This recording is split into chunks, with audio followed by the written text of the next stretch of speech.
Hello, everyone. Ariel Helwani here with another new edition of the Helwani Show. I can't wait for today's episode. We got AJ Hawk, former Ohio State Buckeye, former Green Bay Packer, now one half of the Patrick McAfee Show. He's coming up in a matter of seconds, but I'm very excited to announce we got our first sponsor on this little engine that could. How exciting is this? Thank you very much to our good friends over at Manscaped/Helwani. Again, 20% off plus free shipping. Manscaped.com/Helwani. Be the ballsiest gift giver this year with Manscaped. All right. Thank you to Manscaped. Support them because they support us. Now on to my conversation with the one and only, the inimitable, the incomparable AJ Hawk. Enjoy.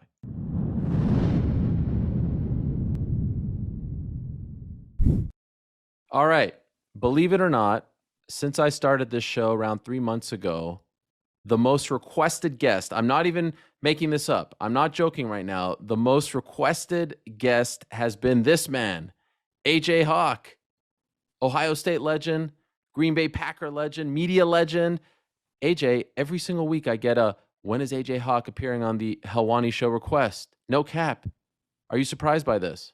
I mean, yeah, Ariel, I haven't, previewed every episode that you have so far. I've seen some of it. I would imagine you may start with this with everyone. That'd be perfect. It's a great little intro, I think, for any guest you have. This is true. This is true. People seem to like our dynamic. They like you very much, and people want to learn more about you coming from me. Questions, they didn't like when we were feuding. Now we're like pretty close. I would say almost like close to best buds. So this is nice. I appreciate you doing it very much. Super close. I own some of your merch that you sent me, so thank you. It actually just came in. I didn't wear it today. I should have, but yeah, you have some nice merch out there, man. It would have been a nice gesture. I was secretly wondering if you would do it, but no, very happy that you have it. By the way, I was reading an old, and by the way, this is AJ Hawk. Everyone knows AJ Hawk, Green Bay Packers, Ohio State, Atlanta Falcons as well, Cincinnati Bengals. There you go, digging deep, man. Yes. 3.5 weeks. Had a great time there. It was awesome, though. I was reading a Players Tribune piece that you penned. By the way, did you actually pen it, or did you tell it to someone else and they wrote it? I've done a few of them. Which one? Okay, the retirement one. Yeah, it was mainly pretty much all me. I've had one in the past, not that one, but I've had I don't know if it was Players Tribune or somewhere else where they wanted me to have like a ghostwriter thing. And I told them, like, I can let me just shoot something out to you. Like, I wrote 1 million papers in college. I don't care. I enjoy this. And like, well, we want you to talk to somebody. So they got on the phone, talked to somebody forever. I think it was an Ohio State thing. Yeah, it was about Ohio State. Right. And they sent me back what they wanted to publish from me. And the dude said, like, oh, I can't wait to get my Buckeye red and scarlet and gray is the colors of Ohio State. And they wanted me to write something first person, getting the colors wrong. Almost like saying, oh, here's Petey the Buckeye. Like, it's not Brutus the Buckeye. Like, it was basic stuff like that. So I remember, like, I can't let anyone write for me, man. Like, that's what happens, I feel like. Yes, no, it's better. Charles Barkley famously once said that he didn't write something that was in his autobiography. So it's always better if it comes from you. The reason I bring this up, though, is in the one where you kind of announce your retirement, the beginning of it is all about how you have had a hard time saying no in your life. You always overschedule yourself. The day you got engaged, you went out and drove 2.5 hours to do an autograph signing. Like, this has been a point of contention between you and your lovely wife. And so when I'm reading this, I'm thinking to myself, man, because initially, breaking the fourth wall, I asked you to come on, you didn't respond. And then I had to re-ask, and I was like, I think AJ doesn't want to do this show, and he's only saying yes because I'm being annoying and I'm a sort of friend of the show. So true or false, do you regret saying yes to this?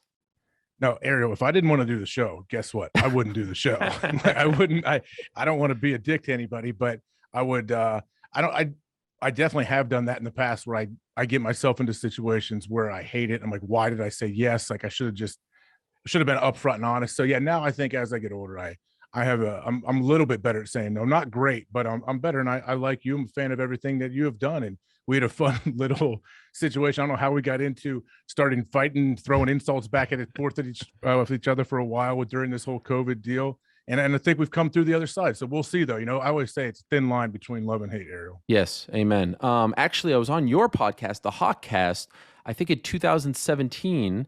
You interviewed me, which was a huge honor. I couldn't even believe that you knew who I was. Curious, why haven't you done an episode since April of 2020? That's a great question.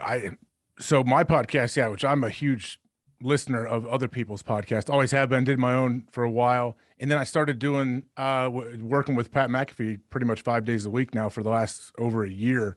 And I don't know why, like the booking, from you're Yeah. hustling all over the place, the booking, everything about it. I think, I love doing it. I just am not great at everything that goes with it and setting it up. And I have people that help me put it out and all that, but I don't know. I may get back to it, but it does feel different now, especially with the thing I have going over with Pat McAfee and all the boys. It's just a different dynamic. Sitting down doing a one-on-one thing for me.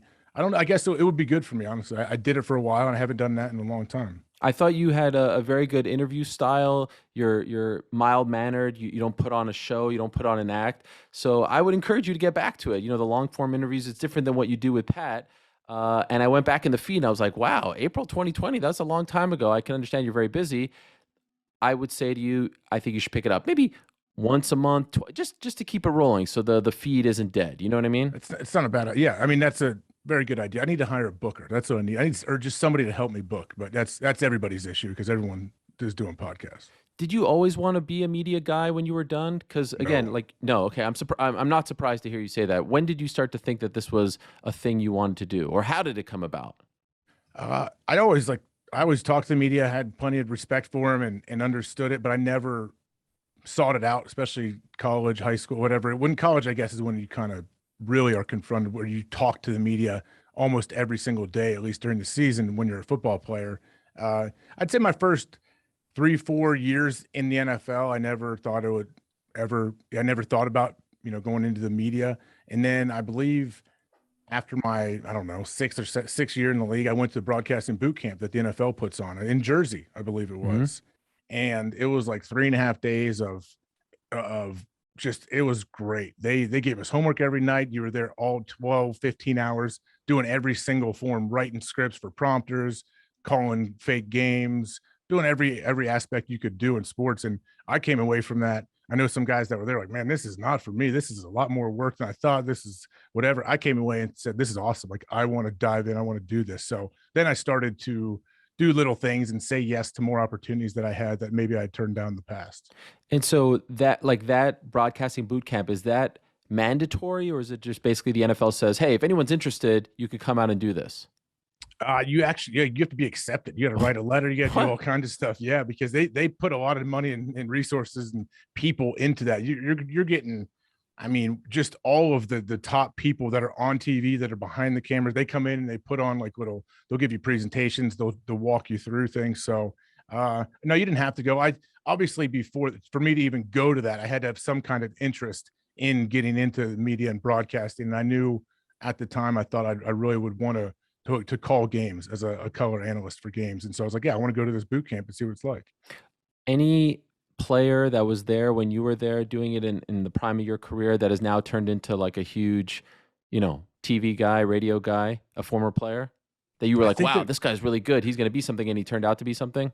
there, man, I remember, yeah, there's a lot of guys there, but I don't know if like guys from my class, like a lot of them are all doing stuff everywhere, like we all are on different platforms and streaming and internet, but it wasn't like the guys that you're turning on watching ESPN right now. I'm probably a little too old, honestly. A lot of those guys are younger than me. Now, I guess Orlovsky is about my age. Swagoo is my age, but those guys weren't in boot camp with me. I don't know. A lot of those guys didn't go to that. Or people have gone to it, but not. I don't think it's like a thing that most players even seek out. Correct me if I'm wrong. You don't really do much analyst work these days, right? You're mostly doing the shows and like this type of format. Is that accurate? And if so, why? Yeah, that's definitely accurate. I did color commentary for college games for the last probably 3, 4 years. This is the first season I'm not doing any games. I had I was been working doing a lot of these Conference USA games. I've been loving it, doing 10, 11, 12 games the last couple of years. This year they offered me a big package of games I looked at, but I knew what I've been doing with Pat McAfee and all of those guys, and once I started doing that 5 days a week, I realized like I was going to have to make a decision if I was going to go and do games at some point. I have 4 young kids. I'm coaching multiple teams, and you're gone all weekend if you go do games. You leave. I at least had my schedule pretty good where I would leave Friday afternoon. I come home Sunday morning. but still, I'm missing a lot of those Saturday games. I'm coaching a lot of stuff. So this was the first year I haven't, been traveling around actually working games. Do you miss it? Yeah, I love doing games. That's why I got into broadcasting and media. Like, I don't care to give my opinion. I'm not an opinion guy. I'm not a hot take guy that's going to sit there and argue with people. Like, I tend to not even, I don't know. I just don't have an opinion on a lot of things that people have opinions on. Like, I can't work myself up. Right. I can't manufacture anger or something, or just for TV. I'm not that good of an actor. I'm not that good at doing that kind of stuff. So I like doing games because I can study all week like I'm playing the game. I sit there and I watch and go through everything, take all my notes, talk to the coaches, and get to the game. I'm like, okay, let's see if are they doing what I thought, that what they've been doing the last 2 or 3 weeks? Are they switching up? It was fun to try to diagnose that. Did you have any kind of relationship with Pat when you were playing? No, I didn't. I didn't really even officially meet him, I think, until I was on the Bengals and we were playing the Colts in a preseason game. And I saw him we were preseason games. They let anybody be the captain, I think. And I was captain for that day. I think he was too. And I basically met him right there and then didn't really talk to him until I started doing a podcast with him on Barstool. When he was with Barstool and Jerry Thornton, we did a thing called Laces Out for one season in the NFL. And we did it every Sunday night, kind of recapping all the games. And we had a ton of fun. And so then I started going on his show every once in a while after that. So how does the official offer come about for you to be, like, you are a legit co-host on the show now? I know you're not on the entire time, but you're on 5 days a week, as you said. How did this all come about for you? I was pretty organic, there was no plan by anybody. I would just call into a show. He would ask me every once in a while to come on the show, and I would call in and have fun for 30 minutes and have fun with the boys and enjoyed it. And then COVID hit. I remember school was shutting down. We were going to start the homeschooling March, whatever. And I remember the Sunday night before that, I texted him because we'd been doing a little bit more stuff together. I've been coming on a show I don't know how often, but I texted him and said, hey man, everything's shutting down. Sports aren't playing. We should do something together. And I texted him. He's like, that's a good idea. And then the next day, Monday, Zito, all the boys behind the scenes there put together graphics, everything. We had McAfee and Hawk Sports Talk, and we did that, I believe 4 days a week starting that day. So it went from McAfee Hawk Sports Talk to then you just being a part of the show. That's not really a thing anymore, right? No, because he's moved around. Pat used to be carried on CBS radio, wherever. Right. I don't know. I don't know how to find even the serious feed of the show that we do, really. But he was on CBS, so I would come on after a show, I think, and he would just keep it rolling on YouTube with me. And then he moved to Sirius 12 to 3, and I said, all right, well, I'll come on from 2 to 3 with you on Sirius and YouTube, and then we can go over. And that's what I was doing at first. And then just over time, now I go on. His show's 12 to 3 on Sirius. I go on at 1, and I think yesterday the show went an hour and 10 minutes past 3 o'clock. We just hang out on YouTube, and that's a little after hours thing. So it's kind of how it started and where we are now. And it's been fun, man. I love it. It's the most, I've told him and all those boys, like, it's the most authentic and real I ever have been doing any media, or I can actually be myself, and and give my legit views. I don't have to try to speak in cliches. It's just fun. I get there with their personalities. It's fun, and I can be myself. How do you feel when he's away and you have to go in the studio and you're the host? How comfortable are you doing that? I mean, I'm not at first. I definitely, I've done that in studio, I don't know, 4 or 5 times, maybe.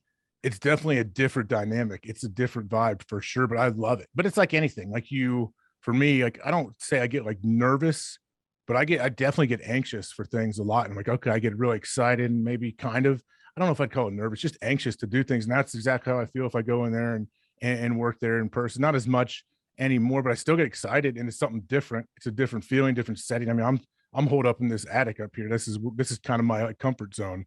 And then you go out there in the studio and know that I'm like, you're driving the ship. You're the guy doing everything.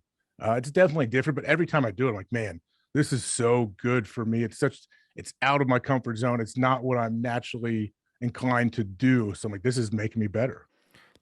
Are you I think a huge reason for the show's success over the past year has been Aaron Rodgers Tuesdays. Are you the reason why Aaron comes on the show? I mean, he's your former teammate, very good friend of yours. Are you the one who put them together? No, we had Aaron on a few times, and I've been good friends with Aaron since he was there. He got to Green Bay 1 year before me. I spent 9 years there. So kept in touch, see him all the time and everything. And he had met Pat previously at a golf tournament, and then Aaron come on a few times. And then Pat, I remember texted me, said, "Hey, you think Aaron would want to come on every Tuesday and make it a regular thing?" And I'm like, "Yeah, I would assume so." And I think I texted Aaron right there, and he said, "Absolutely, like let's do it, let's get it done." And then he's now, we're in the second year of him coming on the show. It's been huge for the show. I think it's been huge for Aaron. Of course, a few weeks ago, like the eyes and the ears of the sporting world were on your little show. Not that little anymore. The numbers aren't like it was at like 75,000 concurrent viewers for his big exclusive interview. Honestly, how awkward was that for you? I mean, that's your friend, right? And you guys are asking him some questions. I mean, I think the best part about what happened on that show was you guys just let him speak. That's usually the best way to Or the conduct. worst part, depending on who you talk. Like, I don't get too caught up in what people that get upset. Like, Right. I understand either way. Cool, have your opinion. I hope you do have an opinion. I hope you're not indifferent towards the show. But I don't get caught up in it. But I guess there's a lot of people were super pissed, right, that we didn't press him on certain things. No, I think the way you handled it was ultimately the best way. But for you, because you're a friend and also you're now sitting in the media chair, how awkward was that for you? That's a little awkward, I guess, especially that situation, the COVID situation, how this all just bam comes out. I'm like, all right, well, I'm definitely not like a political guy. I am not someone that jumps out there and, like I said, I don't have an opinion on a lot of things. And to figure out exactly, that's why I think we just let him talk. And I knew going in too, like that's always my answer. If I ever don't know what to do, just let the other person, like, you're not here to listen to me. Like, I'm doing a show. If we have Aaron Rodgers on, guess what? The less I need no time with me on the mic. I need to say, "How you feeling, Aaron?" And that should be my only thing. And let this dude go. Like, that's how I feel like with that. And we have been trying to figure out follow-ups that were, I guess, at least that maybe. So I was trying to think of questions that other people would have. That's always a thing. Like, what would other people want to know? But especially when Aaron came on the first day to address the whole situation. I said like 3 words. I wanted to hear what he had to say. Did you feel, I mean, like afterwards, did he say anything to you privately? Did he feel okay with it? Because, okay, mainly what I'm wondering is, did he say to you, who was that moron in the luchador mask that was making fun of me afterwards? Did he ask about me? That's really what I want to know. He did not ask about you. He Damn. definitely knows who you are, though, Ariel. Oh, no. We were in Tahoe when Connor broke his leg in that fight. We were watching that. We were out in Lake Tahoe at a golf thing that we do every year, and we stay in a house that he gets, and we were watching that. And I think your name came up there for some reason. I don't know, but he knows all about it. He's a fan of MMA and knows you. And I've never heard him say, "Oh, who's that turd?" Like, "Oh, I'm on Dana's side." I haven't heard that from him. Okay, good. It's all in good fun. The Joe Rogan thing. I mean, I had to walk through that. Well, door. we've been messing with him too, like, with it. Like, he even said Dr. Joe Rogan the other day. So Right. It's a whole, we get like, hopefully people can laugh a little bit about it. Have you ever felt uncomfortable, whether it's in these interviews, and I know you kind of stand back a little bit, but even when you have to opine, some of these guys are your friends, former teammates, sometimes you have to be critical. And I know you're not, the hot take guy, but you are there for what, 2 hours or so, 5 days a week. I mean, this is like 10, 11, 12 hours a week. Have you ever had to bite your tongue or feel bad about talking about a friend or a former teammate? Yeah, not teammates. Absolutely. Like, I definitely have a hard time with teammates. If someone's calling like my team, like one of my old teammates, that's a good guy, like a bum, or this guy's terrible. I want to be like, all right, like, it's the NFL, man. Nobody's terrible. Like, nobody's terrible player. Yes, compared to someone, they may have looked bad, but I try to take it that way. But I don't do well trying to criticize people I like or that are my friends. I can be somewhat like, I can question their behavior, question what they're doing, but I'm not someone that can sit there and just go super hard on one of my buddies. The hard thing is a lot of the coaches around the league that I've was in contact with are all over the place. I have a hard time people railing on them. Like, I don't want to say bad stuff about a lot of these coaches that I love and I respect, because I know I'll be, I'm texting with them, I'm talking to them on the phone, I see them in person every once in a while. Like, that's kind of sometimes what's harder for me. Going back to that Players Tribune piece when you retired, one of the things you talked about was life after football and being worried that you would be the guy who sleeps until 11. You don't know what you're doing. You're meandering through life. If you didn't find this stuff, if you didn't find the media stuff, and your last game was 2016, I believe, what would you be doing 5 years later? If I didn't do any broadcasting media stuff at all, you're saying? I don't know. Like my degree was in criminology. I wanted to be a cop coming into college. Maybe I would go into that field, but that's a tough one now too. I mean, good luck with that. I'm not sure. I think about that a lot. Same thing I think about. So I live in Columbus, Ohio. I'm from Centerville, Ohio, about an hour and a half from Columbus. And I always wondered, if I didn't go to Ohio State, what would I be doing? Where would I live? Like I could have gone to Penn State, maybe. No one's living in Happy Valley when they're done. Where, like, I'm so lucky that my wife's from here and I went to school here. So a lot of my teammates came back here. I would have figured out something, I guess, through that and with them. But I never thought, I got to read the Players Tribune piece. I can't imagine I was saying that I was going to sleep until 11. I mean, I've never slept until 11. You said you were worried that you were going to be one of those guys. Oh, one of those guys. Yeah, because I've seen it. Yeah. And I remember I've read a lot of stuff and talked to guys. But I was definitely not as much worried as like, okay, like now I know that I am like a detail oriented guy. I need a purpose, something to work for. So I always knew, like, physically and mentally, like I was going to be up and have my routine, working out every day and doing all that stuff to stay feeling good. But yeah, as far as like my profession, I don't know. That's why I understand, like, hey man, I'm lucky. Like, I love doing everything I'm doing. I've jumped around, done stuff everywhere. I'm serious all over, did a bunch of stuff for DAZN. But now where I'm at with Pat and the boys is it's where I'm meant to be, I think. Have you always, like, for as long as you can remember, always wanted to be a football player? Was that the dream, or was there another dream prior to that? Yeah, I mean, football, baseball, or basketball. I played all three growing up. But I think I knew pretty early on, probably by 6th, 7th grade, that if I was going to get a scholarship, I mean, I wasn't thinking about getting scholarships then, but I knew football was probably my best sport. But I still loved basketball too at that point, and still enjoyed baseball, not as much as the other two. But yeah, football was always my favorite by far, 100%, the one I would work the hardest for. I'd never miss any kind of football workout. I didn't mind missing a basketball open gym if there was if we had a lift for football or something. But so it was always really my number one.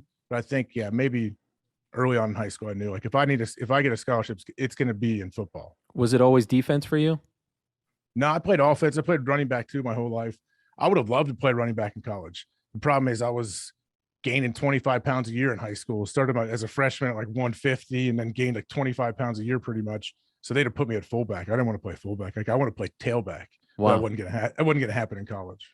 And when you say 25 pounds, you mean like muscle, right? You weren't just getting. Oh yeah. Just eating protein shakes and dumping peanut butter in and trying to find creatine monohydrate, old school style bag. I'm sure you were big into that. Yeah. I mean, this all sounds very foreign to me. Obviously you're still jacked. You run? I do run. Yes. Why? You have to, because you're a trim, like, fit dude. I would assume you're like one of those runners. So I like to run. I like to play basketball.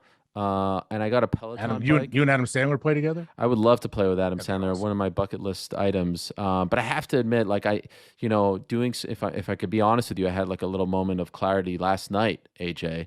I need to start like hitting the weights a little bit. I'm approaching 40. This is true. Would your wife carry you down the stairs or something? What happened? I was just trying on the suits. I don't like how they fit, and I just, I think I've hit 40. Are they too big? They're baggy? No, they're too tight. Really? Yeah. Guess how much I weigh? 135. Get out of here. I have no idea. This is like 180. This is like a woman asking your age, so you go all the way under. I'm around like 202. How tall are you? 6. Yeah, you're jacked, man. I'm jacked, but it's not the good kind of jacked. Like, what do you want to weigh? Well, ideally, I'd like to weigh like 185. But I want to have a six-pack. I want to have big pecs and big muscles. Like, I talk to all these strong people. I think it's about time that I become strong as well. You could honestly, have you ever like really lifted heavy? No, I've always been a cardio guy. If you just lifted heavy for 6 months, you'd put on 20 pounds of muscle and you'd be a different human. You think so? Awesome. I would love to see that. I would love to see it too. I just don't know how to start. How do you start? Just get up and go do it. What do you mean? I don't know. That's like anything. You go to the gym and you see people doing it the wrong way, and then you see start doing push-ups, man. If you just get going, just go do push-ups, make a little Rocky workout for yourself in your basement there by your fake background and my fake background. We could sit there and we'll Zoom and do some dumbbell curls and get your biceps looking good, man. You could honestly, you could just go. There's no way to start. It's like anything. Just do it. But there's form, right? I'm not trying Who to cares? Who cares? Figure that out later. Figure that out later. It's not like you're going to be lifting super heavy weight right off the bat that you're going to hurt yourself. Sure. Do I need a coach? Do I need a trainer? You don't, but some people, it definitely helps to have someone to kind of hold them accountable. Right. What about diet? That's the 99% of it. Is it really? Well, you're not worried. You're not like a big old fat dude, but the majority of people, I would say the majority of people want to like, hey, I just want to lose some fat and maybe gain some muscle. Like, that's the majority of people. Right. Well, you talk about a six pack, all that. First off, genetics is number one for that. And diet's 99%. Haven't you ever heard like you can't outrun a bad diet? Right. It doesn't matter how much cardio you do. If you eat like garbage and you don't have elite genetics like some people have, yeah, you're going to get fat. How do you know I don't have elite genetics? I'm saying you might. I don't know. I'm saying just in general, like you can say, oh, well, look at Donald Driver eats McDonald's every morning. I see him. He has an 8-pack. Yeah, well, that's Donald Driver. That's not you, buddy. Like you don't have those genetics. How often do you work out? I mean, pretty much. I do it every day, pretty much. Every day. What do you do?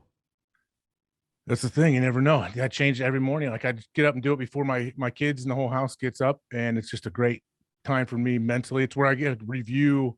If I need to watch something, say I missed a game that was on the night before, I need to see recaps during my cardio. That's when I watch all that stuff and kind of do any kind of catch up that I need. So you're one of those guys. I can never understand those people. Like you wake up 5, 6 a.m. and work out.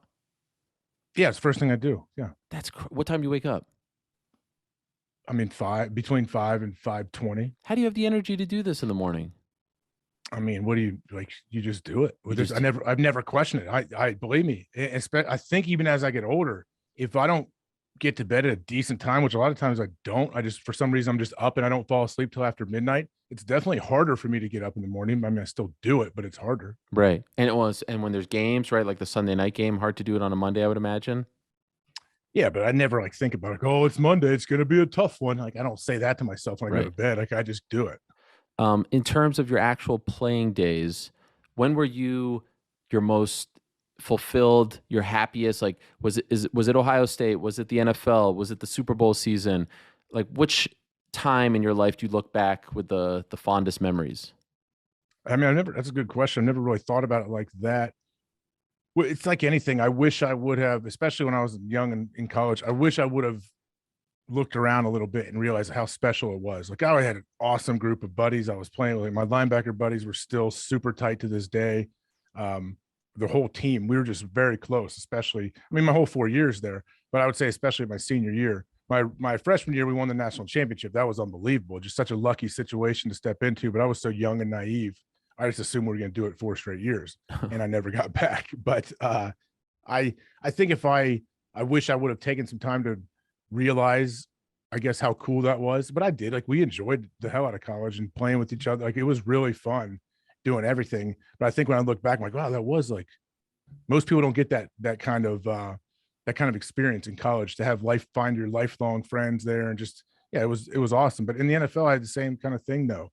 I would say if you had to like look at a certain year, yeah, we've talked about it like that. Or my 5th year in the league, we won the Super Bowl that year.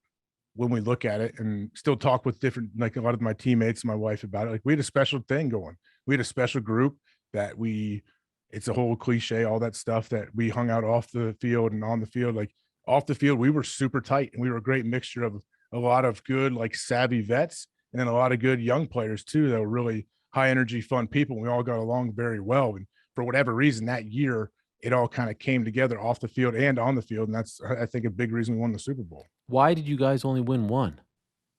That's my question. I mean, we gave up too many points defensively. Like it was our fault. I say it all the time. Like, yeah, absolutely. Like I got a Super Bowl. Great. We should have had 3 or 4. I was there 9 years with Aaron Rodgers, and the dude is unbelievable. He's out of this world. So yeah, I squarely put it on us as a defense. We gave up too many points. We got knocked out of the playoffs a few times by Colin Kaepernick and the Niners. Like he just ran all over us, man. Is that something that you think about a lot? Like you have the 1, so they can never take it away from you. But is it a regret that you've only gotten 1 with? I mean, with some of those squads, you would think. I think when you guys won the first Super Bowl, people thought, okay, this could be the beginning of something really special. Yeah. Oh yeah, definitely should have. For whatever reason, yeah, we couldn't figure that part out.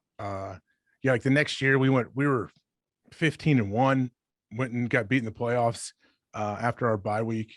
Just we couldn't figure out a way to put it together. I don't know if I like regret all of that or that we didn't get more rings. I guess yeah, you could say it's regret, but I don't sit there and punch myself in the face every day about it and say like this is what am I doing? Everything is, like Mike Vrabel, he's got 3 rings. Like I know I've known Vrabel forever. Used to work out with him in the off season. He was an Ohio State guy and lived close to me before he coached in Tennessee.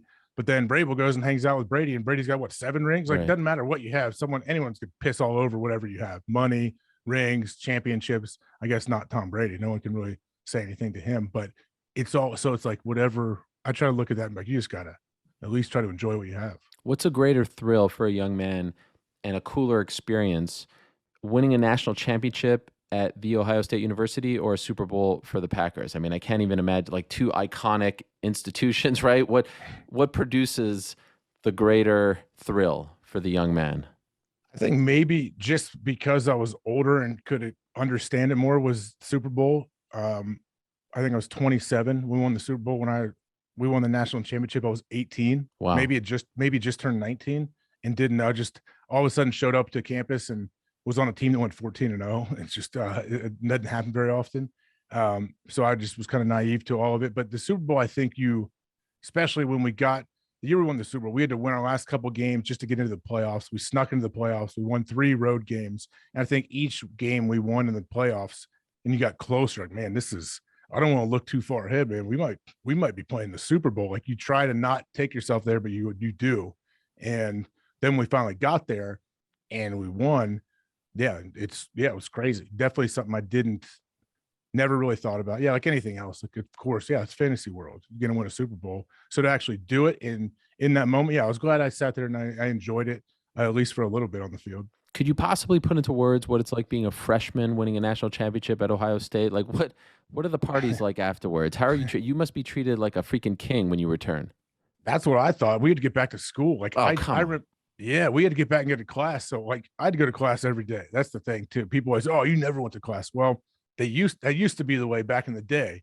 And then that got public and that gets ruined. And so they check your classes every single day. So no matter whether it benefits you or not, you got to be there because they have an assistant coaches come check on you. So I was in class every day. I went right back to class. I was 19 at the time. We started our winter workouts maybe 3 or 4 weeks after that, which are these brutal month-long workouts that start right at 6 a.m. and they just annihilate you for 90 minutes straight, the whole team. It's this conditioning you do. So I was already nervous about that and thinking that's coming up in 3 weeks. And I was just 19 and meathead, scared to get in trouble. Like, I didn't really do much, honestly. I didn't do a lot. As I got older, I got more comfortable there, but I never, I was never like the social butterfly or went out and ran around. I was always assumed that I'd get arrested and get kicked off the team. Were you, like, you just referred to yourself as a meathead? Were you a meathead in your younger days? Sure, yeah. But I mean, I'm sure I still am. What do you mean by, like, were you a bully? No, by meathead. I mean dumb. I mean someone that doesn't think. Like, and not all. There's a lot of smart meatheads, and those are some of my favorite people on the planet. But I don't even mean dumb. Just, I guess I was just naive to things, like just naive to anything. And I wish I could go back and think, like, I wish I could live inside my brain at 18, 19 now, because I don't know what I was thinking. I honestly was living in the moment. Like, I was there. I wasn't overanalyzing anything. And I don't really now either, but I feel like, I don't know. I'm kind of glad I was like that. I hope you take this as a compliment, but you look like the kind of guy, and this is a great please. I can't wait. Don't worry, you can't offend me. You look like the kind of guy who wore, like, the Letterman jacket in high school, the slick back hair. You're a good looking guy, you're a built guy, and you would just, like, knock the dweebs out of the way, stuff them in lockers. You had, like, the number, your name on the back. Friday nights you're playing. Was that your high school experience? I feel like that was you in high school. I think you couldn't get more opposite than who I was in high school. Really? I got my Letterman coat and whatever. It's still hanging in my parents' closet. Never wore it once. Like, no, I wasn't about, like, trying to let people know what I was doing or who I was. Like, I'm sure there's people that feel like I was rude to them or whatever, but A lot of it, if anything, anyone didn't think I was rude, it's because I was just super shy. And still in situations I'm like that where I don't know what to say. So I just always don't talk to anybody, or you don't talk to somebody. I don't know if you have that or not. I'm not like a person that's just gonna naturally walk in and the whole room lights up. Like I'm just bouncing around. That's not me. Like I'll stick to whoever I know. I'm the kind of guy who walks into a room and I go in the corner and hope that no one talks to me. Are you that kind of guy as well? Well, I'm the kind of guy that hopes I don't have to go to the event at all. But if I do go, yeah, I'm probably that guy. But yet you're the guy who says yes to everything and shows up to the signings and everything. That must have been tough for Yeah. you, no? How'd you break out of the shell? Oh, my wife. I met my wife. I've told people before. I met her real briefly my sophomore year in college, and then she was out in school out in California, and then we reconnected my senior year, and through some mutual friends, and had a long distance relationship basically for my senior year. And she, I think, made me a human a little bit. She opened She you helped. up. She did the same thing. Yeah, she did the same thing to her brother. Her brother's Brady Quinn. Yep. He rented a house on campus going into his junior year, I believe. And she's 1 year older. She stayed with him for 3 or 4 months in Notre Dame, got a job at Don Pablo's, all that stuff. She was out there helping him out. And I think a lot of people from that team even like thank her for bringing Brady out of his shell. Like she would throw parties. She knows him so well. And she's like, hey, you can't just be this weirdo. You're the quarterback. You need to talk to, like, we need to host things. And she did that for him. And without even thinking about it, I think, yeah, she kind of did that for me. And we always hosted Thanksgiving in Green Bay and Christmas. And she likes being like the mother hen. And I think I realized like, that's helped me out a lot. The infamous jersey that she wore when you played Notre Dame. Where is that jersey? The half AJ Hawk, half Brady Quinn jersey. Where is that jersey? That jersey, I think, is with my mother-in-law just down the road, lives like a mile from me. I think she has it. Someone put in a frame for her. Yeah, my wife and I she was my girlfriend at the time. We'd only been together for 3 months. Oh my gosh. Yeah. And someone gave her that split jersey, and we were so naive. I'm like, yeah, whatever. I don't know, wear it. She's like, okay. And then they showed her on camera multiple times, and she was horrified because she doesn't want any part of public life like that. If I'm being honest, you guys were just dating 3 months. If I'm Brady Quinn, I'm kind of pissed off that it's the split jersey. He was. I think he was. And they would ask me who's she rooting for, and she's like, oh, I told her no, she should root for him. She should root for. I told her at the time back then, like, she's known me for a little bit. She's known him her whole life. Like, she should be rooting for her brother. And then I would say, like, well, obviously I know because they need the help too, because we did end up beating them. So it's an easy joke, but yeah, we were. Like I said too, like, what are the odds that we're going to work out? We don't get together 3 months. That happens. They show her on camera, whatever. We got engaged a month after that, and then married. Bam! Like, it just wait. You got engaged a month after, 4 months into your relationship? Yeah, you don't want to do like I joke about it with her. Like, people should not follow our path. Like, normally that's never going to work out. You know, when you hear somebody, well, your first thought easily. I'd say this when I give speeches sometimes. Like, I'd thank my wife. And so I know people were worried, they thought for sure, obviously she was knocked up. That's why I got engaged so fast. And she was not pregnant. Obviously I didn't just jump in there and say, oh, she's pregnant, I have to marry her. That wasn't the case. We didn't have our first kid till 5 years after we were married, but I met her, and maybe it's my dumb meathead brain, but I just, oh yeah, that's it. I got engaged. Nobody knew. Nobody had any idea. Just found a guy and got the ring for her, and then got engaged, and we were in the car, and my wife's like, well, did you call your parents? I'm like, no. And she said, we should call them. I said, why? What do you mean? They'll figure it out, or we'll tell them later. And she said, no, you need to call some people and tell them. So people were a bit surprised. Did you ask her parents for their permission? I did. I mean, her parents are the best ever. And I took her dad to some Mexican restaurant and sat through the whole dinner. And he's the man. His name's Chopper. He's infamous. Everybody knows him. Chopper Quinn? Yeah, he's the best. Yeah, he's the man, and he actually built my house. Wow. And sat through a whole thing. And I was a senior in high school or senior in college at the time. Very awkward situation for me. I feel like, to try to say, oh, can I have your daughter's hand in marriage? Like, you don't say. I would never say that. And we sat through the whole dinner, like an hour, and then we were walking out to the cars. And then I finally was like, hey, Chopper, and I think I said, like, guys, what do you think if I marry Laura? And he's like, he just pulled me in and gave me a big hug. I think he had to have an idea, like, this is why he asked me to come here for something like this. Why'd you wait so long? And were you I freaking was out the whole scared. I time? didn't know how to do it. Yeah, I was freaking out the whole time. I didn't know how to handle it. I didn't. What did you do when you asked did you ask your father-in-law? Yeah, yeah. We went to a sushi restaurant, but I did it like right off the bat because they obviously knew like why is Ariel asking us to go to dinner, right? I mean, so you just kind of get it out of the How do way. you word it though? I think I said, I'm gonna ask your daughter to marry. Is that okay with you guys? Something like that. I didn't say the hand in marriage thing. I'm Yeah, not I that did. old Yeah, school. yeah. I was just young, and I don't like those situations either. Like that's not fun for me. That whole deal. Even though he's the best, and I know him much better now.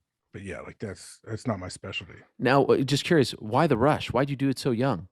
Why not? I mean, I guess looking back now, yeah, it's not a recipe for success for most people. Like we didn't really know each other that well when we got engaged and bam, got married and all of this. But yeah, like I don't know. I told her like I never thought about being married in my life ever. And then I met her and then I was like, yeah, okay, I'm gonna get married. And so I did. And how long did you wait to tell your parents? Well, we ended up calling her. We called Okay. in the car right there. We jumped in the car and we're going somewhere and we called them right there. I think they were probably excited. Everyone was probably more confused, no question. But I'm very, very lucky because yeah, it's weird. Yeah, I'm obsessed with her. I get more obsessed with her the older we get. So I tell her, I'm like, I'm just telling you, like, there's no way this should have worked out, but this did. Somehow we figured it out. We found each other. I don't know how. I don't know if there's a soulmate thing, whatever that is, but I know there's no other human on the planet that this would have worked with. And by the way, was it legit a point of contention between you and Brady that you wore the split jersey? Like, was he actually mad about it? No, no, I didn't see. I'd met Brady 2 weeks before we played him in the game. I never knew. I never knew him. I knew of him, but he was back for Christmas break, and I was back for Christmas break for a couple of days during bowl practice, and I like went to their family Christmas and the Christmas Eve thing, and then we went around and went to one of their uncle's houses, this little party or whatever, and then I saw him. We played on Saturday. If we played on Saturday, I probably saw him Wednesday that week. My wife, girlfriend at the time, picked me and Brady up and took us to like Subway, and we went and got lunch and kind of talked a little bit. And he was cool. Obviously, when she first told him, "Hey, I'm kind of talking to this guy," and said, yeah, "All right," he's like, "Oh, cool. Well, what loser is it this time?" or something. He's a younger brother actually on her, and she told him, and of course he was mad off the bat. Like, you don't go out with a football player. What are you doing? And I said, he's right. I would tell you not to go out with a football player either, but who knows? Maybe we'll get along. And I knew he's awesome. He's the man. So it's easy. When I had Patrick on the show, and by the way, I asked my producer to make you as red as possible, but it doesn't look like. But for the record, Please. that was on him. I don't mean to be that guy. What do you mean? How? They patched it through the studio. I've done this show a gazillion times now, and like this show and other stuff from here, the Zoom stuff. No one's ever looked red. How is it possible that he's the one? Like, you think that I did that on purpose? That was on them, and they don't want to own up to it. But he was legit mad, right? Could you? I don't know. I thought it was awesome. He was talking about it. He brought it up. He's like, oh yeah, and saying how red he is, and then he popped up a screenshot. I was like, oh boy, that is very red. Yes. Yeah, so is that something you guys could have fixed in post? No, it was on them. They ran it through their system. Had he just done it from like a normal setup at home, I love this situation. I love that. There's oh man, this is the ultimate. Like everyone has their side of the story. by the way, we're on the outs now. We were best friends. What? Oh, what happened now? I put him on my wall. You saw that? Yeah, of course. Well, on Monday, I ripped it up. I said he's dead to me. He's Why? dead What to did he me. do? Because, first of all, I realized that he's just opportunistic. He's not really actually my friend. He's not looking out for my best interest. Number one, my Bills lose to the Colts, and I'm going to ask you about them in a second. He rubs it in. A friend is like, "Hey man, you'll get him next time." He rubs it in on Twitter. Oh, that's gonna come on. No, that's it gets worse. Then we're at Survivor Series in Brooklyn. We're literally 10 feet away from each other.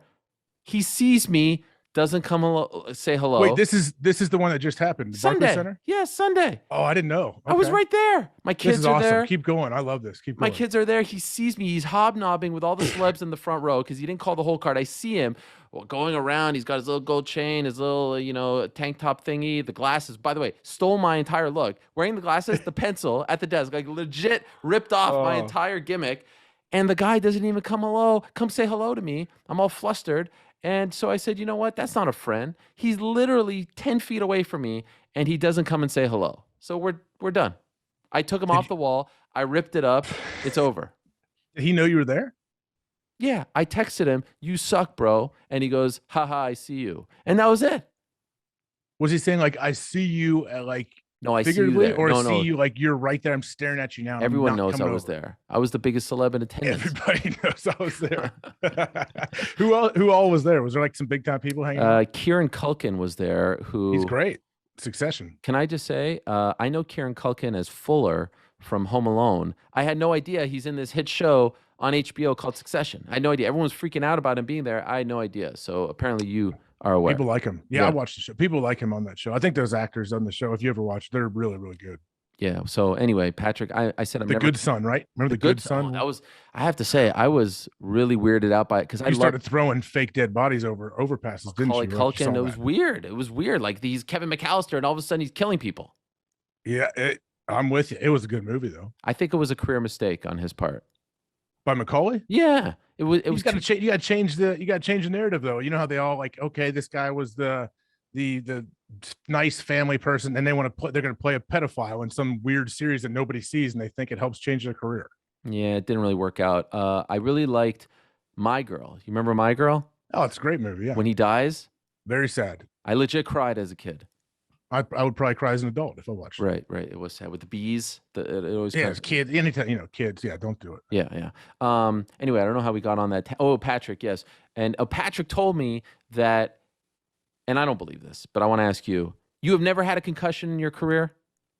Nope, nothing. How's that possible? Nothing documented. So I think that's another thing. I'm very lucky genetically for whatever reason. However, my head, nose, jaw. I mean, my nose has been my two older brothers. My middle brother was quarterback, 2 years older than me. Same thing. Like our helmets, we'd wear them big, and they'd come down and blast our nose our whole life. So we had like bruised nose. Like my brother's nose was bruised for probably 10 years straight, like just a straight bruise here. I don't know if that toughened it up or something, helped us out. I don't know. I've been lucky, man. I don't like mouthpieces. I don't agree with those.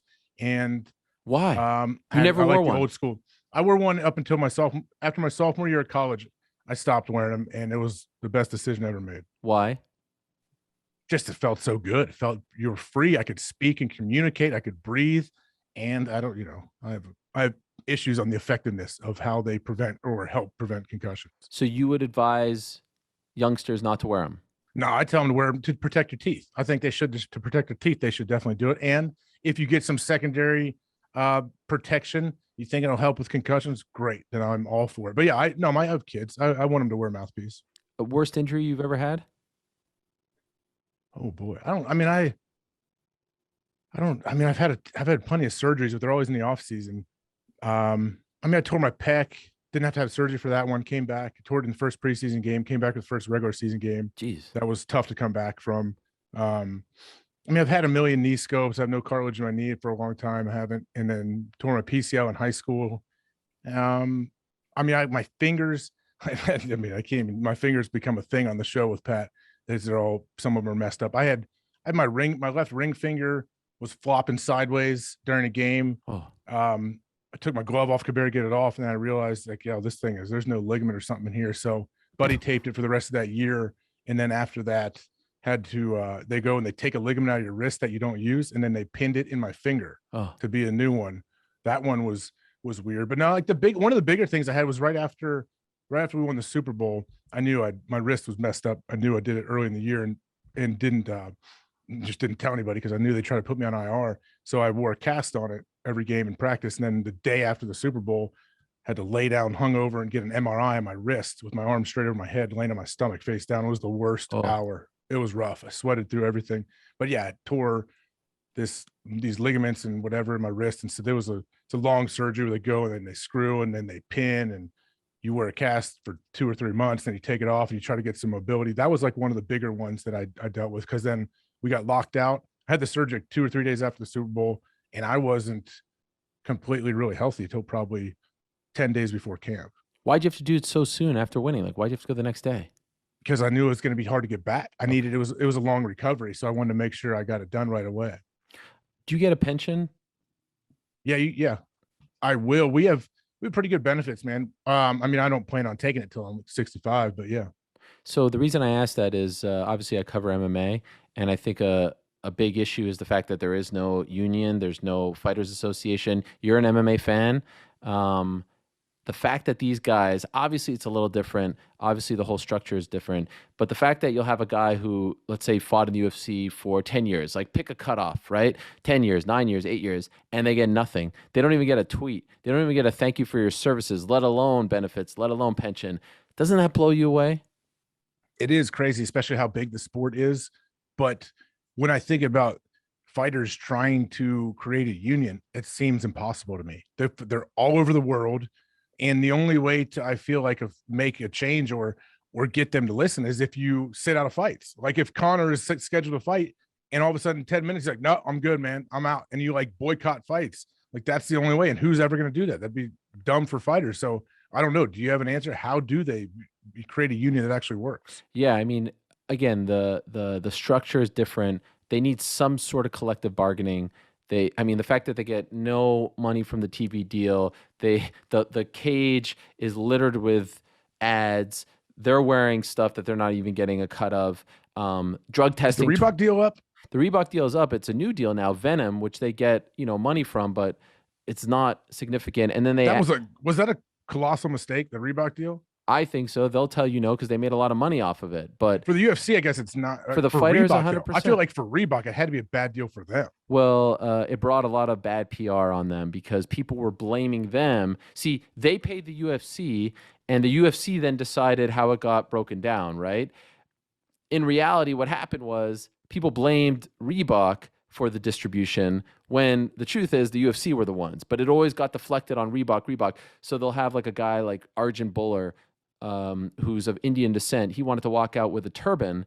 UFC said, no, we have a uniform policy. You can't walk out. Reebok got blamed for that. I can bet my life that if this got to Reebok, they would have been like, yeah, of course you can walk out with the turban, right? But they got the blame when in reality it was the UFC who said no to him. And so it stripped away all personality. That's what I love about the fight game, right? Everyone's different. They're unique. They're colorful. They're larger than life. Now they all look the same. I hate it. And they'll say like, oh, we want us to be like the NFL. We don't want it to be like NASCAR and all that stuff. Well, first of all, you guys got paid a hell of a lot more. And second of all, you could get paid to wear cleats, gloves, whatever. These guys have nothing. They can't make any extra income. So it's a big problem. I understand the argument. I understand the argument from the UFC. Like, hey, we need to look professional. And they feel like if you got Condom Depot fake tattooed on your back, that they don't feel like okay, that's fine. Meanwhile, they've got Trojan on the mat. So what's I'm not defending them. I'm saying I understand their position, saying we want to look more professional, but there's got to be a better way to go about it. Like there has to be a way where you can let the fighters still like sell part of your walkout gear. Right. So I don't know. There's got to be something. How long have you been a fan?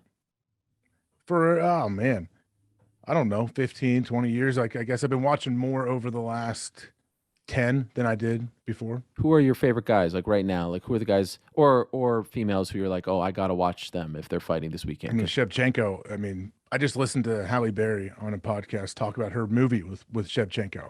I mean, Shevchenko's, she's not even human to me. She's like a robot, like how she just annihilates people. She's fun. I mean, I'm a fan of a lot of the favorites. I mean, Francis Ngannou scares me to death, just that he's a human walking around. I love him. Stipe, I'm an Ohio guy. I've always been Stipe too. What's he up to? What's his future look like? I actually just spoke to him yesterday on my show. Thanks for checking it out.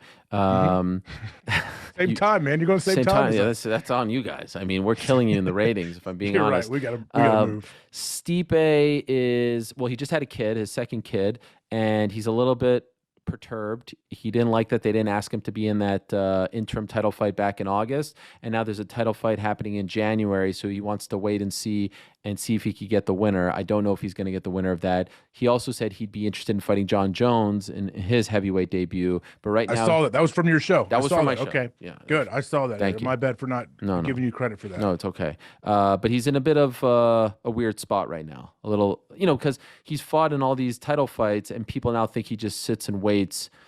But it's not really quite like, he had the kid and he had an injury. Eye situation yes, and all that. Yes. Yeah. Actually, what got me into it even deeper was, remember Clinch Gear? Yeah. I had like a marketing deal with Clinch Gear. I remember that. Yeah. An apparel deal. And I used to I went out, I went to the expo, the fan expo, and I had like a booth there and then went to the fights. It was awesome.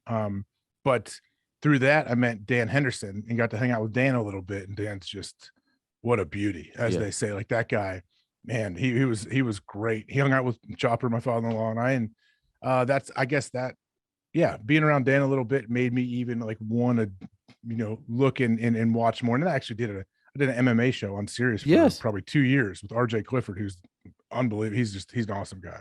Did you enjoy doing that? Loved it. Yeah, I did it usually once a week. I did it twice a week for a while too with him, and it was awesome because I don't watch a whole lot of other sports. Like I watch the NFL, I watch Ohio State in college, I watch college football too, not as much as the NFL, but I watch then I watch fighting, I watch MMA usually, and now some of the the Jake Paul brothers boxing. Of course, I'm interested in those as well, especially when you're on the call, Ariel. Thank you. That's very nice Yeah. of you. You're doing another one, right?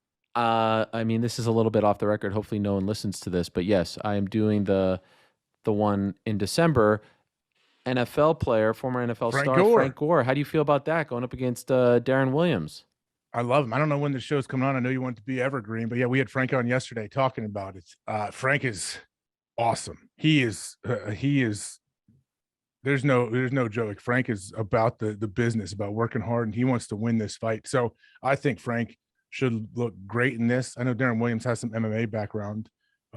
But is it Jake Paul fighting? It's Jake Paul against Tommy Fury, the half brother of Tyson How's that Fury. gonna go, man? He didn't look like I thought he was when I watched him fight. Tommy? Yeah. Yeah, he fought a guy named Anthony Taylor who honestly he should have starched. I mean, he's a 145. I thought he was going to. Yeah, Yes. it was weird. It was a little bit weird. Also, it was weird. The fight was scheduled originally for 8 rounds and 6 rounds, and then they moved it to 4 the day before the weigh-ins because they said the British Boxing Commission didn't feel like Tommy had enough experience to go more than 4 rounds. Meanwhile, Jake went 8 rounds against Tyron Woodley, a former UFC champion. So it felt like they were protecting him. Also, I was like, wait, why does the British Boxing Commission have any say in a fight that's going on in Cleveland? The whole thing was a little bit weird. He's obviously the best boxer that he fought because he's a legitimate boxer, but I don't see any reason why Jake Paul can't win this fight. I think Jake Paul is a lot better than people give him credit for. He has legitimate skills for a guy who's 4-0. He's not, Canelo, but I think this is a very close fight. Like, I think the line should be fairly even in this. Do you think it gets the same amount of buzz? Like, does Tommy Fury bring the kind of attention they need? In the UK, yes, he's a huge star. He was on a reality show called Love Island, and obviously, like, he's got a ton of Instagram, like over 5 million or something like that, if memory serves me correct. He comes from a very famous family, right? His half brother is Tyson Fury. His dad is very famous over there, John Fury. I don't think it will generate the same buzz as the Woodley fight or even Askren, only because the MMA community paid more attention. Like, I think the MMA media covered those fights more than the boxing media because of Woodley and Askren and who they are in our sport. Fury isn't respected like they are in MMA. He's not respected like that in boxing. So I don't know if it will have the same impact, but I think come December 18th, people will be into it. I think the Frank Gore thing is interesting. I know it upsets some people, but I'd rather see Frank Gore fight a Darren Williams than fight like there was a guy named Johnny Morton, the former Kansas City Chief. His brother was a coach in Green Bay. That was remember that? Look. He got carted out of the ring, right? Yes, and he fought a fighter, a guy who wasn't like a pro fight, but like a guy who had more experience than him. That's dangerous. This to me feels fair because they both have the same amount of experience, so I'm okay with it. Yeah, and it's going to be like, football versus basketball. Who's tougher? Like, that's how people are going to take it. Right. Have you met those guys, Jake and Logan? Because they're both from Ohio. When I was doing my podcast, I had Logan on. I don't know how many years. Yes, it was years ago. And then like the last 15 minutes, Jake popped on. Jake was like a kid. Wow. And Jake popped on. And he's like, I was like, oh, what's up, man? How you doing? And he said, oh, yeah, well, I actually just booked this show. I'm on this. I'm like, oh, what's it called? He said, Bizarrevark. And it was a Bizarrevark show on Nickelodeon. My kids watched it.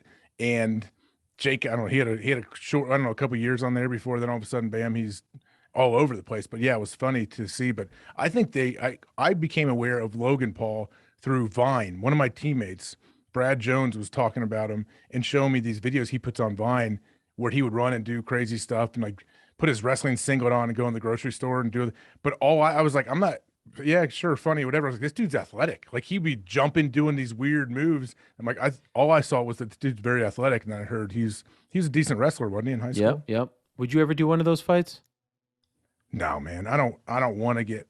I don't want to get hit in the face. And it's so tough. Like, I've like just very little, like I've trained a little bit, like MMA, boxing, all of that. And like, even just thinking about sparring is like terrifying. Like, I'm just not, if I'm getting in a fight, I'm getting in a fight. Like I can't stand in box. I got to use everything I have. We got to go to the ground. Like I can't stand there and box anybody. I'm definitely not taking on anybody in MMA either. I was just gonna say, it sounds like you want an No way, MMA bro. fight. No? Huh. I was training with this dude here that used to fight like underground circuit in Columbus, where they're like spitting blood and do like at people and throwing cans of beer in the octagon. And he was awesome. The dude weighed like 180, and we would roll around and stuff. And when the dude would get on top of me, like I was like, this is the most terrifying situation ever. Like if I couldn't overpower him, they could just sit there and blast me in the face and kill me. And I just thought, like, I cannot imagine. I'm 240 pounds almost. I would never want to fight anyone anywhere near my weight. Yes. And that's why I have a lot of credit for those, give those guys a lot of credit and I have a lot of respect for them. I think you would do well, by the way. If you've never had a concussion, no CTE, right? You haven't dealt with that. No concussions. Yeah, I think we all have a certain Right. number where I feel like, and I don't want to test that number. I have a feeling, I just know from having my kids, especially my boys have hard heads. My youngest, he's headbutted me a few times in the temple where I'm like, all right, I don't think I have it anymore. I don't think I have that. I don't have that rock head anymore. Are you down with your kids playing football? Yeah, my third grader played tackle this year for the first time. First year that they made it available, and I didn't push him into it. I assumed he was going to play flag football again, but then he became aware that you could play tackle in third, and it's like, yeah, man, you can, if you want to do it, do it. And I was an assistant coach. I know the head coach well. I played with him at Ohio State, and I just want to be aware. I'm definitely aware of like head stuff. I get scared in practice and games if a kid falls and if they've hit the back of their head on the ground. That one always scares me. So I'm definitely very aware of it. My wife's even pointed out to me a few times on watching games. We're walking through and watching games on TV. I'm like, oh my God, this guy's dead. Like I react to the big shots, even like head shots. I feel like if you play, I can watch a game and know if a guy's dinged up, if he's not, that shot hurt him or not. Sometimes it's not the biggest hits. It's just where and how it looks. And I'm very aware of that when my son plays, and I always will be. And that's something I worry about it, man. I don't think we should be killing each other in practice. That's for sure in third grade. Mm-hmm. So you won't deter them from following in your footsteps, but you're not going to push them in that direction. No, I'm not pushing them in any direction. Like they like doing what they do. Each kid's different and they like sports right now. But I'm coaching all day. My son he asked me to be an assistant. So I was, I don't love coaching. I'm not a good coach, but I love coaching my kids teams. That's fun for me. I'm coaching 5th grade girls basketball right now. Wow. That is no joke. I'm so proud of these girls, man. We just had like this invitation. We played 4 games in a row, 4 like half games. And they probably hate us so bad. My team was so physical. So like every loose ball, these girls were awesome. Like they annihilated people. Like they'd get frustrated and go and dude, like it was fun to watch, man. We have practice tonight and I'm excited to pump them up and let them know like, hey, that's a great start. Like if we continue, and they took care of each other. That's what I love. They took like one girl, they felt like this girl was they're fouling her, they're reaching, they're doing this up. 3 other girls coming in, we'll try to knock those girls off of them and help them out. And so I'm like, good. As long as we play hard and we take care of our teammates, we can figure everything else out. Do these girls know who you are? They know I'm the dad of. But they don't know that you're a Super Bowl champion, all this stuff. They have no idea. I don't think so. No. That's amazing. That's incredible. By the way, I can't believe you never made a Pro Bowl. That has to bother you. No, I mean, I guess technically I got paid for a Pro Bowl or Super Bowl year. Oh. I got one of the alternates, I guess. I got in. Yeah, I mean, you need to go early for sure. You need to get voted in early in your career to kind of, then it's a thing. But I never really thought about it too much. And then I saw how big of a deal it was to some guys if they didn't make it. And I was kind of confused by it. But yeah, I mean, of course, yeah, it'd be cool to be 10-time Pro Bowl. It's kind of different now too, though. Like it's always, I don't know. Now it's almost like you can't play the game. Like you can't half-ass football. Right. There's no half-speed football. So just don't even have the game anymore. So before I let you go, and thank you so much for the time, and what an evolution to our friendship, AJ. I mean, we started off as buds. I was on your podcast, and we had the bitter feud. I remember when ESPN banned me from the show, not just me, but everyone. But let's be honest, like the fans really cared about me the most. Like that was the first thing you said, right? You were like legit concerned that I couldn't come back on the show, right? I remember that when Patrick tried to blindside me and call me and get me in trouble.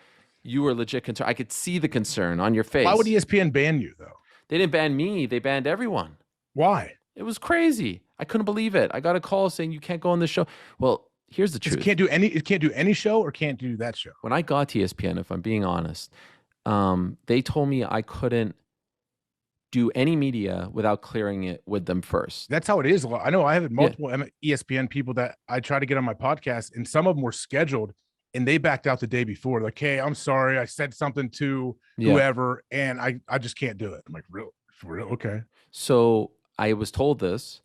First couple times I brought things to their attention. Now, like, you know, I'm happy to be there. Dream gig, ESPN. I don't really like feeling restricted, feeling like I'm being censored or whatever. Also, a lot of people were very kind to me on my way up, and now all of a sudden I can't go on Mr. X's show. I don't want to say name, but you know what I'm saying? It's like that doesn't seem very fair, and it doesn't seem like a really nice thing to do. And so first couple times I said, all right, I'm going to ask. They said no. The remaining 2.5 years, I just never asked. However, did you hear stuff after?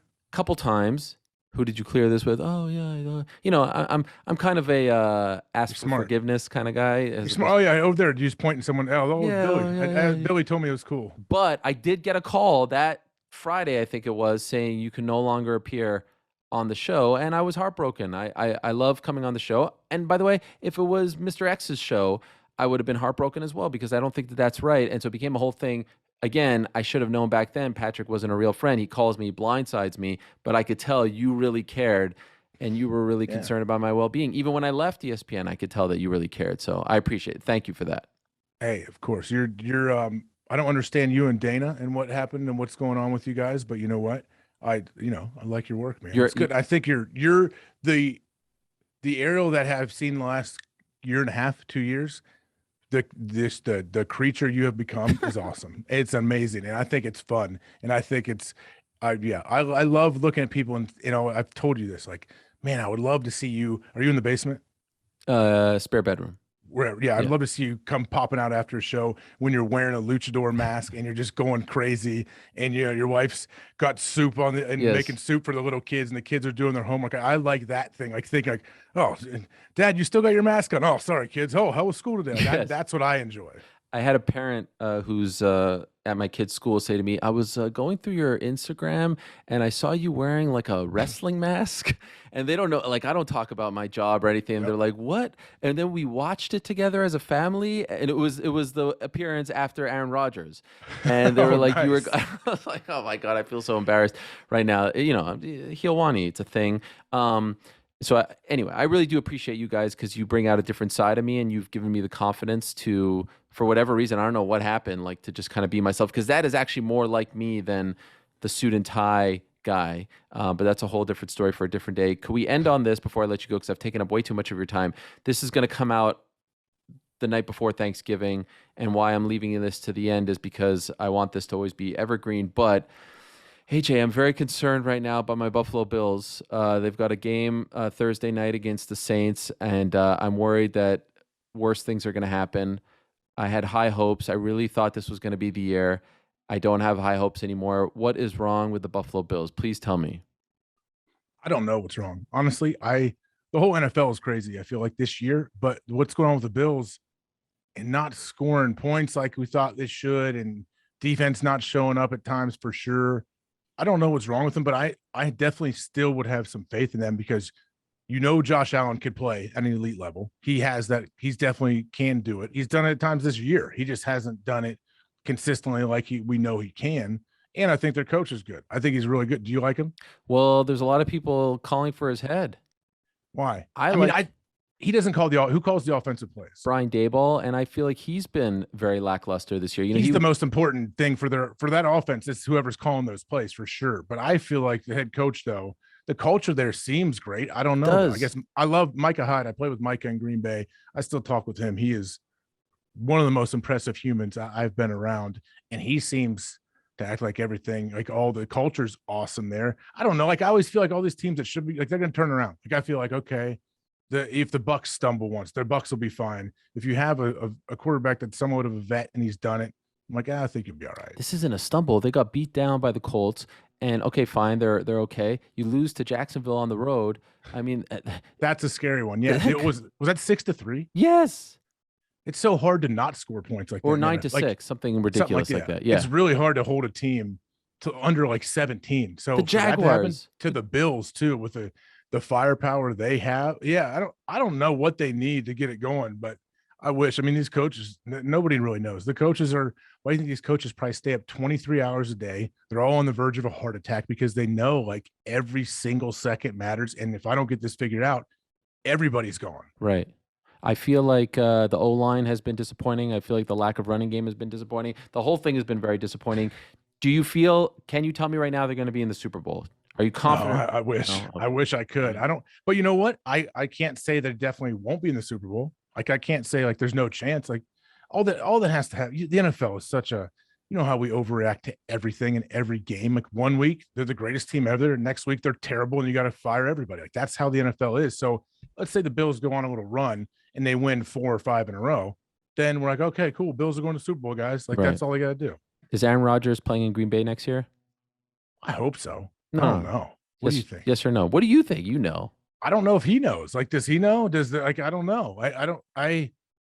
It's the whole situation has been weird because I don't pry with him to know anything, but I just don't understand the situation. I don't know what's going to happen. I really don't. Like, I do think Green Bay definitely has a chance to get to the Super Bowl and win it. Like they are that good. He is that good if they can somehow deal with some of the injuries they've had recently. But I don't know if he's in Green Bay. I really hope he's in Green Bay. I think it would. I don't know what other situation looks better for him. Well, this has been a blast. I don't know what situation is better than this right here. Hawk and Helwani. Look at us, man. Look at us, both with a book background. How big is that TV behind you? 72 inches. It's got to be pretty damn big. Yeah. How about yours? It's a drop down cloth, man. Come on now. Why'd you choose books? I don't know. I mean, trust me, I've tried a few others. They just didn't fit. Different. I actually have different bookshelves that I've gotten before, like different books. Some books that are turned the other way. I don't know. This one I put it up and it fit in this frame. You know, like when you pop it up on FaceTime for the show, it fit. I'm like, okay, cool. I don't have to mess with it every day. Here we go. Dare I say the 2 most famous fake bookshelves on the internet right now? Us and Jeffrey Toobin. Wow. Okay. That's your. I'm not sure what his background was. Yeah, I know. I'll keep coming back to it. You won't acknowledge Toobin. I don't know what to say. Is he a Syracuse guy that you worked under or something? No, he did great work on the OJ trial, but that's pretty much all. Everybody loves a comeback, right? That's and right. That dude's back on TV, isn't he? I think so. So look, are you like a big Jeffrey Toobin guy? I mean, it feels like no, but if people don't know Jeffrey Toobin, do you want to let them know what happened to him? Well, he was caught, pleasuring himself on Zoom, right? Is that yes in a business meeting? Right? Yeah. Of course, he was like a business Zoom meeting with multiple participants, and his camera and I assume audio was on. So I just don't understand how you get to that point to where he's like, okay, I'm at a Zoom. Maybe if I turn my camera off and sit directly in front of it, how are you not paranoid? Hey, and just go to town on himself in front. Like, when did he know? Do you know when he learned that? When did he learn? Like, hey, I think someone mentioned it on the thing, from what I recall. Hey, Jeffrey, put that thing away, buddy. Like, what do you say? There was also a politician in Canada who was on a very important meeting, politician, and was walking around. Said he came back home from a run, didn't realize his camera was on, and just got completely naked and was walking around. How's that possible? That's embarrassing. Like, that's embarrassing. Yeah, maybe. Yes, but that's nothing compared to Toobin. Like, that's like, oh man, how do I not know the camera's on? Like, like either way, not fun. But you got to be aware that hey, you're probably always on camera. You probably should just assume, right? Mic hot. That's a big one. Always. Who? The mic. Always. Oh yeah. Believe that the mic is hot. That's like one of my biggest fears in life, that someone hears me saying something, not like something racist or defamatory. Look at this douchebag. No, like something internal. I don't know. You just never want that to happen. And then of course the camera.